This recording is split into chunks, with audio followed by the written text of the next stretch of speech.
Morning everyone, this is Rick from Paleo-desserts-recipes.com. I have some ripe bananas here, so I thought I'd make some paleo banana bread. And for those of you who aren't into the paleo diet, you don't need to be. It's a wheat-free, so gluten-free and dairy-free recipe, and also there's no added sugar, so it's going to be the sweetness of the bananas that'll carry us through. Ingredients here: 3 very ripe bananas. You can see they're really turning brown. I've got 1 cup of almond flour or almond meal, which you can usually buy in the bulk section of a decent grocery store. A cup of almond butter, and you can either buy that in a jar or some better grocery stores or health stores will have that, have a machine that actually makes it for you. They just have a bin full of almonds, and then it sort of extrudes the almond butter. I need 2 eggs, and then I've got 1 teaspoon each of baking soda and baking powder.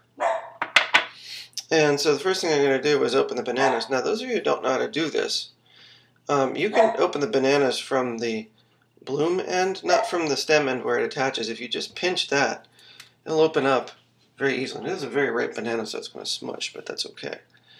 It actually turns out to be easier to peel a banana that way. So we're going to peel these, put those in the bowl, in a mixing bowl. It's a very, very simple recipe. And you can do this on a lazy Sunday morning like I'm doing today, and have it ready for breakfast in about 35 minutes, depending on your oven. So we're going to open this one, and then that goes into the bowl as well. Grab my towel.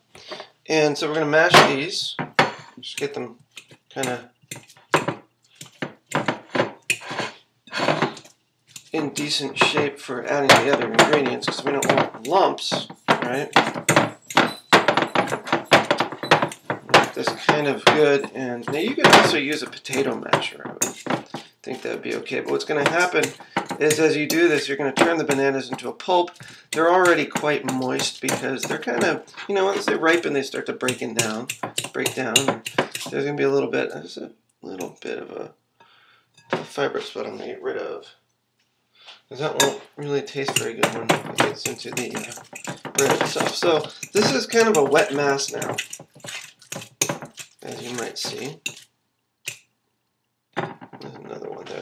Those are just the little fibrous points at the end, right at the bloom end, where we open the bananas up. Okay, so that's nice and combined. Next thing I'm going to do is add, this is like the wet ingredients, sort of. We're going to add everything else, basically. So I'm going to add the almond meal.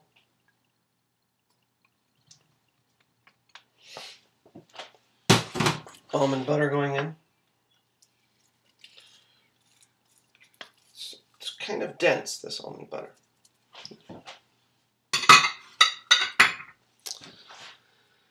And then we're going to add the eggs. 2 eggs. Number 1 and number 2. You notice I'm cracking it on a flat surface, because if I were to crack it against the edge of a bowl, then it's going to force the shell into the egg, and that can introduce bacteria and stuff we don't want. So that's a tip that a lot of people will often do. And they're actually easier to crack when you crack them on a flat surface. So it's a little bit difficult to work at first, as you can see, because the almond butter is so dense. But you just want to get all of the ingredients moistened. This is a batter, so it's going to be a little bit on the dense side. Almost there now. I want it to look nice and combined. It's going to be kind of a, just not quite a sort of a light chestnut brown or dark tan color. I'll tilt this over to you in a moment to see if you can see it. We're just about there. So yeah, it looks about like that. And at this point we add the baking soda and baking powder. Get those in there because we do want the bread to rise. So make sure that all gets in. And if you have a store with a decent bulk section, you can buy baking powder and baking soda, by the teaspoon, rather than have a whole container of it if you don't do a lot of baking. I think I paid about 17 cents each for small quantity of baking soda and baking powder. Okay, now we've got a well-mixed batter. And all I need is some sort of loaf pan. I've got a Pyrex one, but you could certainly easily use, you know, any other kind. You could even use the disposable foil kinds. And what we're going to do is we're just going to pour the batter into the pan here.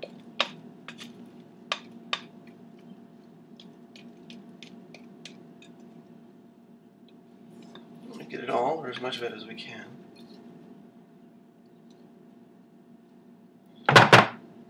And then this goes into the sink, so we have to deal with that. A little bit noisy here. And you notice I didn't grease this pan with anything. Right? I'm going to make sure I've got clean fingers, so don't worry about this. I didn't grease this pan. If you're worried about it sticking, you could certainly line the bottom with parchment paper. You could probably also, just rinsing my fingers off there, you could probably also grease the sides down with coconut oil or something like that. Or even butter, clarified butter, or just butter if you're not too worried about that. This goes into the middle rack of a 350-degree oven, and we'll come back later and see what it looks like when it's cooked, okay? 5 minutes later, here it is. This is the finished banana bread. And what you do is, of course, like any baking project, you're going to take a toothpick and insert it into the bread. And if it comes out clean, that means it's cooked. That means it's done. I'd let this rest just a little bit. It doesn't appear to be sticking to the sides of the pan very much.